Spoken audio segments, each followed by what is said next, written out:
Rajampet assembly అభ్యర్థిగా సుభాష్ బాలసుబ్రహ్మణ్యం గారు పోటీ చేస్తున్నారు కూటమి నుంచి. అదేవిధంగా అమర్నాథ్ రెడ్డి పోటీ చేస్తున్నాడు.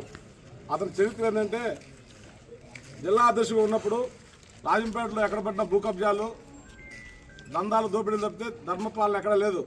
అందరూ గుర్తుపెట్టుకోవాల్సిన లోకల్ కళాత్రం ఇంటి దొంగ రాజంపేట అని చెప్పుకుంటూ రాజంపేట జిల్లా కేంద్రాన్ని అన్నమయ్య రాజోడు తరలించడానికి 100 కోట్ల అమ్ముడు వ్యక్తి ఎవరంటే అమర్నాథ్ రెడ్డి. అదేవిధంగా లోకల్ అని చెప్పి అతనికి ఒక్క ఓటు వేసినా కూడా రాజంపేట జిల్లా కాదు, అన్నమయ్య డామ్ పూర్తి కాదు, మెడికల్ కాలేజ్ రాదు. ప్రతి ఒక్క గుర్తుపెట్టుకోవాల్సిన విషయం ఏంటంటే ఒక్క ఓటు కూడా అమర్నాథ్ రెడ్డికి వేయకూడదు ఎవరు. కారణం ఏంటంటే మన స్థానికులను చెప్పుకొని రాజంపేటకు అన్ని అన్యాయాలు చేశాడు. పాలు దాగి తల్లి గమ్మును గుద్దునే వ్యక్తి ఎవరంటే రాజంపేటలో అమర్నాథ్ రెడ్డి. దయచేసి అందరూ గుర్తుపెట్టుకొని ఈ వ్యక్తిని అన్నమయ్య డామును పూర్తిగా తాగునీరు కూడా ప్రజలకు అందజేయకుండా వాళ్ళ స్వార్థం కోసం టెప్పర్లు వాళ్ళు వేసిన అక్రమ రవాణా కోసం వేసిన రోడ్లు పోతాయని గేట్లు ఎత్తకుండా డామ్ తెగిపోవడానికి కారణం ఎవరంటే అమర్నాథ్ రెడ్డి.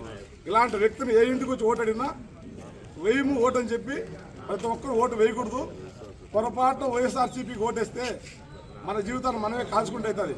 ప్రతి ఒక్కరు గమనించి తెలుగుదేశాన్ని అఖండ మెజార్టీతో గెలిపించి మన అభివృద్ధికి పాటుపడాల్సిందిగా కోరుకుంటున్నాం. జై తెలుగుదేశం.